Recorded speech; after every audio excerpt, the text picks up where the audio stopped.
안녕하십니까. 한국군사문제연구원 김태우 박사입니다. 김태우의 안보 정론, 오늘은 동맹 현대화에 대해서 말씀을 드리고자 합니다. 미국이 지금 한국에 대해서 요구하고 있는 사항들이 참 많죠. 예를 들어서 동맹조약 제3조를 이행하라 이렇게 얘기를 하고요. 또 미국의 인도태평양 전략에 한국이 더 많이 기여를 하라. 대만 사태가 발생하면 한국이 뭘 하겠느냐. 뭐 그런가 하면 또 동북아 단일 전구 얘기도 나오고 있고요. 아시아 집단 안보 필요성도 얘기가 나오고 있죠. 그런가 하면 또 한편으로는 주한미군이 지금 바뀌고 있죠. 주한미군을 재편하는 움직임이 지금 진행이 되고 있고, 동시에 한국 정부를 향해서는 국방비를 올려라. 또 주한미군 주둔을 위해서 우리가 지불하는 방위비 분담금 이걸 인상하라. 대북 방어를 앞으로는 한국군이 주도하라. 이런 얘기들, 그러니까 굉장히 많은 얘기들을 하고 있습니다. 이게 이제 동맹 현대화라는 이름 안에 들어있는 내용들입니다. 그래서 이것들 너무 복잡하니까 좀 정리를 해서 설명을 드리자면, 크게 보면 세 덩어리로 나눌 수 있습니다. 동맹조약 제3조를 이행하라는 얘기, 여기에 달려붙어 있는 얘기들이 한 묶음이 있습니다. 두 번째 묶음은 주한미군의 전략적 유연성, 그러니까 주한미군을 미국의 전략적 필요에 따라 바꾸겠다는 거죠.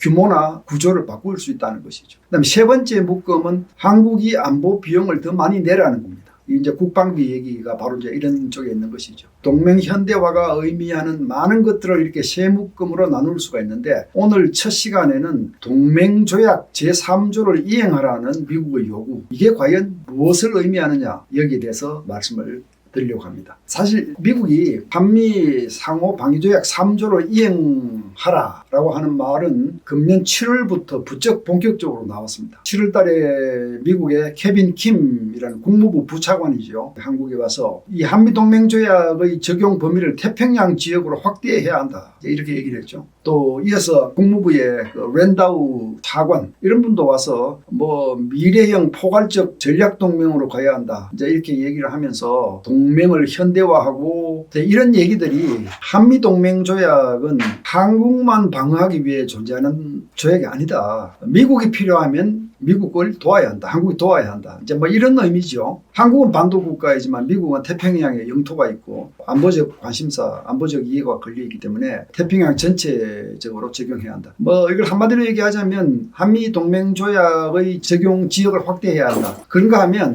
적용 분야도 확대해야 된다는 논의들이 최근에 부쩍 있었습니다. 2023년 4월 달에 윤석열 대통령이 미국 가서 워싱턴 선언을 했죠. 그 당시에는 바이든 대통령과 정상회담을 했고요. 바로 이어서 사이버 안보 협력 프레임워크라고 하는 문서를 체결을 했고, 이건 뭐 실무 차원입니다만은, 그리고 또 사이버 정책 실무 협의회가 구성이 돼서 이 사이버 안보에 대해서 한미 양국 간의 실무 협의가 많아졌습니다. 이 얘기는 북한이나 중국의 사이버 활동, 이게 이제 한국을 공격하기도 하고 미국을 해킹하기도 하고, 또 미국의 군사 정보가 동맹국 한국이 해킹을 당함으로써 또 빠져나갈 수도 있고, 이런 문제가 자꾸 부각이 되기 때문에 사이버 우주 공격 문제도 동맹조약에 포함이 된다. 제3조를 발동할 수 있다. 이렇게 합의를 한 겁니다. 바로 이제 미국이 동맹조약 3조를 이행하라 하고 요구하는 것은 바로 이런 내용들을 강조하고 있는 것입니다. 그러면 동맹조약 제3조는 어떤 내용으로 되어 있기 때문에 이런 얘기를 하는지 한번 제3조 문안을 한번 살펴보겠습니다. 조항을 보면 서문에 말이죠. 시작을 이렇게 하고 있습니다. 태평양 지역에서의 평화기구를 공고히 할 것을 희망한다. 그리고 어떠한 침략자도 어느 일국이, 한국과 미국을 말합니다, 태평양 지역에서 고립되어 있다는 환상을 가지지 않도록 하고, 태평양 지역에서 더욱 포괄적이고 효과적인 지역적 안전보장 체계를 모색해 나간다. 뭐 이런 내용들이 들어있습니다. 그러니까 태평양 지역이 강조되어 있습니다. 그러니까 이 조약은 1953년 한국 전쟁이 끝나면서 서명을 했지만 사실상 이 조약에는 태평양이라고 하는 지역이 명시가 되어 있는 겁니다. 그리고 제3조에는 어떻게 되어 있느냐. 타 당사국의 행정 지배하에 있는 태평양 지역과 영토에 대한 무력 공격이 있다면 그것을 자국의 평화와 안정을 위협하는 것으로 인정을 하고 공동 대처를 하기 위해서 각자의 헌법상 절차에 따라 행동한다. 자, 이 얘기가 무슨 얘기겠습니까? 그러니까 태평양상에 있는 한국의 영토나 미국의 영토가 위협을 받았을 때는 이게 자국에 대한 위협으로 간주하고 공동 대처를 하도록 노력을 해야 한다. 이게 제3조의 내용입니다. 그런데 사실 이제 미국은 강대국이고 한국은 반도국가이고 소국이죠, 상대적으로. 그래서 한국 국민들은 막연하게 한국이 위급할 때 미국이 도와주는 것이다, 이렇게만 인식을 해봤지만 동맹조약상으로는 분명히 이 태평양 지역이 명시가 되어 있습니다. 그래서 미국이 이제는 이 3조를 한국도 이행을 해야 한다, 이걸 강조를 하고 있는 것입니다. 자, 이게 이제 동맹 현대화를 얘기하는 미국의 의도 속에 들어있는 제3조에 대한 생각입니다. 그렇다면 미국이 아시아 전략을 어떻게 펼치고 있는지를 한번 살펴보시면 미국의 의도를 더 분명히 알 수 있습니다. 도표를 잠깐 보시면 아시겠습니다만은 어떤 나라든 안전보장, 안보를 관리함에 있어서 가장 믿을 수 있는 것은 독자적 역량이죠. 내가 가진 힘으로 내 마음대로 할 수 있다. 가장 편리한 것이죠. 그런데 그것으로 부족할 때는 동맹의 역량을 사용하죠. 그래서 두 번째로 믿을 수 있는 안보 역량이 동맹 안보 역량입니다. 그리고 그것으로도 부족하면 집단 안보를 추구하게 되죠. 집단 안보라고 하는 것은 여러 나라들이 외부에 있는 특정 위협 세력을 타겟으로 삼아서 그 세력에 대처하기 위해서 한 덩어리로 뭉치는 겁니다. 통상 이제 나토 같은 경우가 집단 안보의 아주 전형적인 사례인데요. 외부의 특정 위협을 우리 회원국들이 가했을 때 어느 한 나라에 대한 위협을 다른 회원국 전체에 대한 위협으로 간주하고 집단 행동을 하는 겁니다. 여기에 이제 관건은 자동 개입 조항이 있느냐 없느냐 하는 것이 관건이죠. 예를 들어서 러시아가 이 폴란드 같은 이 나토 동맹국 하나를 침략했을 때 이것은 나토 전체에 대한 침략으로 간주하고 곧바로 군사행동을 같이 취하도록 이렇게 명시가 되어 있으면 그게 자동 개입 조항입니다. 이 자동 개입 조항을 가진 집단 안보는 거의 동맹이죠. 사실상 참여 국가만 많을 뿐이지 동맹체제다, 이제 이렇게 보는 겁니다. 그 다음에 이제 그보다 더 느슨하다고 볼 수 있는 것이 다자 안보라고 부르는 것인데, 이거는 공동 안보, 협력 안보 이렇게 다른 용어로 부르면서 구분을 하기도 합니다만은 큰 뜻으로 다자 안보라고 하는 것은요, 특정한 강제 조항은 없습니다. 그리고 외부의 위협 세력을 특정하지도 않습니다. 그냥 우리 사이에서 누가 위협 세력으로 등장할지 모르니까 우리가 서로 협력하고 위협 세력이 되지 않도록, 등장하지 않도록 사이좋게 지내자, 이제 이런 개념이라고 보시면 됩니다. 그렇다면 말이죠, 지금 미국이 아시아 전략을 펼침에 있어서 핵심 타겟이 어디겠습니까? 중국 아니겠습니까? 이건 트럼프 행정부가 이미 여러 차례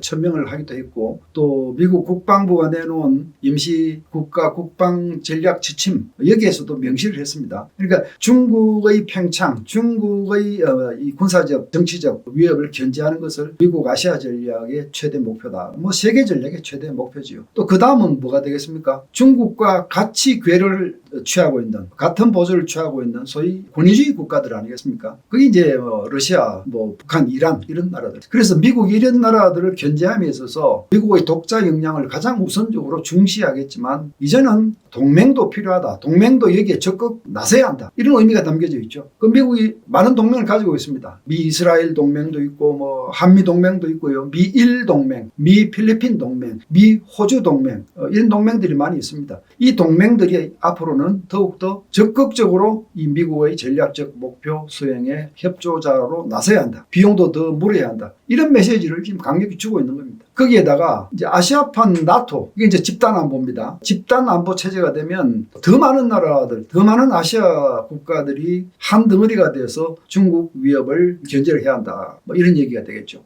바로 이제 이런 것을 모색하는 것인데요. 물론 다자 안보도 중요하긴 합니다만 강제성이 없기 때문에 정말 군사력이 필요할 때 달려와서 도와줄 수 있는 순서로 얘기하자면 당연히 이 독자 안보 역량, 자기 나라 군대를 자기가 움직이는 거니까요. 그 말고는 동맹이죠. 동맹이 가능성이 가장 높고, 그 다음에 집단 안보일 것이고요. 다자 안보라고 하는 것은 외교적으로 우리가 필요한 영역이고 그것도 안보 역량이다, 이렇게 볼 수는 있지만 정말 다급할 때 군대를 바로 파견할 수 있는 나라들이다, 그렇게는 볼 수 없는 것이죠. 그래서 그림에서 보시는 저 동심원처럼 어느 나라든 자국의 이 자각 능력, 독자 안보 역량을 가장 중시하고, 그 다음 동맹 역량을 중시하고, 그 다음 집단 안보를 중시하는 이런 순서로 나가는 겁니다. 그렇다면 미국의 아시아 전략은 바로 저런 동심 중심원 체제에서 앞으로 동맹의 힘을 더 많이 활용하겠다. 그리고 그것으로 부족하면 집단 안보 체제도 가보겠다. 이런 생각들을 여실히 드러내고 있는 것이다. 바로 그 일환으로 한국에 대해서는 동맹 현대화라는 이름으로 이런저런 요구를 하고 있는 것입니다. 자, 이게 미국의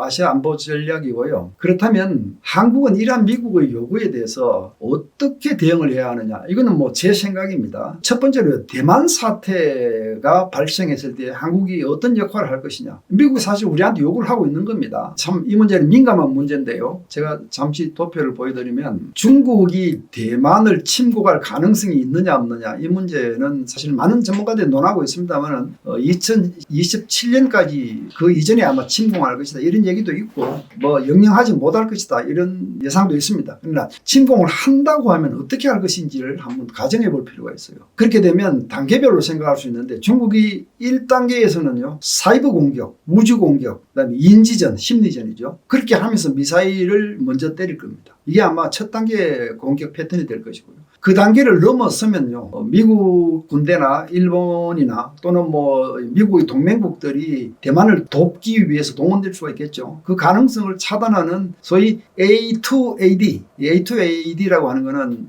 Anti-Access Area Denial, 외국 군대가 중국 영향권 안에 접근을 하지 못하게 막아내는 이런 활동을 해야 되겠죠. 그게 아마 두 번째 단계가 될 겁니다. 세 번째 단계에서는 이제 중국 군대가 인민해방군이 대만을 상륙하는 것이죠. 대만 상륙하면서 외국 군대 접근을 거부하면서 상륙을 하는 것이죠. 이게 세 번째 단계가 될 것이고, 그게 지나면 마지막으로는 점령을 해서 평정하고 대만을 합병하기 위해서 안정화시키겠죠. 이게 이제 중국이 대만 침공했을 때 생각할 수 있는 4단계 시나리오인데, 여기에 대한 평가는 다양합니다. 1단계 이 공격을 할 능력은 있다고 봅니다. 많은 전문가들이. 2단계, 이것도 중국이 지금 미국보다 더 많은 해군 함정을 가지고 있는 해양 대국이 되었습니다. 그래서 아마 A2AD, 외국군 접근을 거부하기 위해서 맹렬하게 활동할 능력은 있다, 이렇게 볼 수 있습니다. 세 번째 단계, 상륙. 이건 글쎄요, 많은 이유가 있습니다만 주된 이유는 중국이 대국임에는 틀림이 없지만 에너지와 식량 부분에 있어서 작업이 안 되고 있기 때문에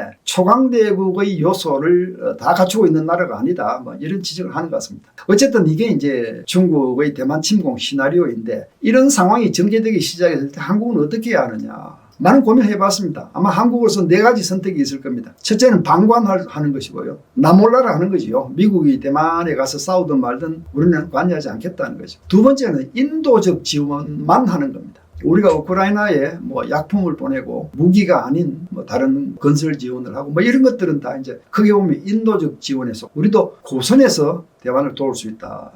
세 번째는 병참, 수송, 무기 지원. 그러니까 미군의 전투를 참전을 하지 않더라도 많이 도와주는 것이죠. 전쟁 행위에 직접 참여는 하지 않더라도 미군을 도와주는, 이게 이제 세 번째 선택이 될 수 있을 것이고, 마지막으로는 본격적으로 군대를 보내서 참전하는 겁니다. 해군을 보내겠죠, 참전한다면. 이 4가지 선택이 있는데, 이 4가지를 중에서 어떤 걸 선택할 거냐를 결정하기 위해서는 이 소위 방기와 연루라고 하는, 방기의 위험성과 연루의 위험성, 이 2가지를 따져봐야 됩니다. 이 방기라고 하는 것은요, 미국, 한미동맹에서 미국이 한국을 도와주지 않는 겁니다. 방기하는 겁니다. 만약 우리가 대만 사태가 벌어졌을 때 우리가 어떤 기여를 하지 않고 방관만 했을 때, 나중에 정말 한반도에서 위급한 상황이 발생했을 때 미국이 한국을 방기할 수 있다, 이제 이런 얘기입니다. 그 다음에 연루의 위험성. 지금 뭐냐면 전쟁을 할 때 우리가 일일이 거기 가서 다 발을 넣고 군대를 보내고 이렇게 했을 때 우리하고 직접적인 이해관계가 없는 곳에서 계속 우리가 피를 흘려야 되고 돈을 써야 되는 것이죠. 그러니까 끌려 들어가는 겁니다. 끌려 들어가서 이 에너지를 소비를 하는, 이게 이제 연루의 위험성인데, 이 양쪽을 다 생각해야 됩니다. 그런데 이제 정설은요, 연루 때문에 우리가 잃어버리는 손실보다는 방기를 당했을 때 겪어야 하는 위험성이 훨씬 크다, 이게 정론입니다. 그러니까 한반도에 전쟁이 일어났을 때 미국이 한국 너희들도 우리 안 도와줬어, 그러니까 나도 안 도와줄 거야, 이렇게 방기했을 때 우리는 국가 전망의 위기를 맞이하게 되겠죠. 그래서 연루의 손실보다는 방기의 위험성이 더 심각하다, 이게 이제 정론입니다. 그렇다면 저 1, 2, 3, 4번 중에서 제 생각으로는 방관해서는 안 될 것 같고요, 인도적 지원만 해서도 안 될 것 같습니다. 그렇다고 참전하기는 쉽지 않다. 우리가 참전하는 것은 미국이 원하지 않을 수도 있습니다. 만약 한국군이 참전을 한다면 중국이 북한을 부추겨서 한반도에 전쟁을 도발할 가능성도 생기겠죠. 그렇게 되면 미국은 또다시 전선이 2개, 3개 이렇게 늘어나는 것이 되는 것이죠. 미국으로서도 사실은 한국군의 참전까지 원하지 않을 수도 있습니다. 어쨌든 한국의 선택은 3번을 중심으로 이루어져야 할 것 같다. 그렇게 함으로써 우리가 반기의 위험을 예방하고 약간의 연루의 부담은 지는 것이 옳다. 저는 그렇게 생각을 합니다. 자, 그게 이제 대만 사태에 대한 우리의 대응 사태고요. 그다음에 미국이 인도태평양 전략에 한국이 더 많이 기여하라. 이 주장들, 이 요구에 대해서도 지금까지보다는 한국이 좀 더 열심히 참여하는 것이 옳다고 봅니다. 그동안 사실 미국이 태평양 도처에서 중국을 견제하는 다국적 다자간 해상훈련 같은 것들을 많이 벌였죠. 그런데 이제 우리는 참여도 많이 했고 많이 빠지고 했는데 이게 이제 미국이 보기에는 일본하고 차이가 나는 것이죠. 일본은 뭐 열심히 참여를 했죠. 우리도 이 부분에 있어서는 좀 더 열심히 참여를 해서 한미동맹을 공고히 하는데 앞장서는 것, 이것이 우리의 갈 길이다. 저는 그렇게 봅니다. 그다음 세 번째, 동북아 단일 전구화 얘기. 이 얘기는 꽤 민감할 수도 있습니다. 동북아 단일 전구화가 뭐냐 하면요. 지금 한국에 있는 주한미군의 규모는 뭐 법적으로는 28,500명, 사실은 그보다 적습니다. 그런데 그게 사령관이 4스타 대장입니다. 근데 주일미군은 52,000명, 우리보다 2배 가까이 되는데 거기에는 사령관이 3스타 중장입니다. 그 이유는 뭐냐 하면 한국에 있는 주한미군은요, 이 한국을 하나의 전구로 인정하기 때문입니다.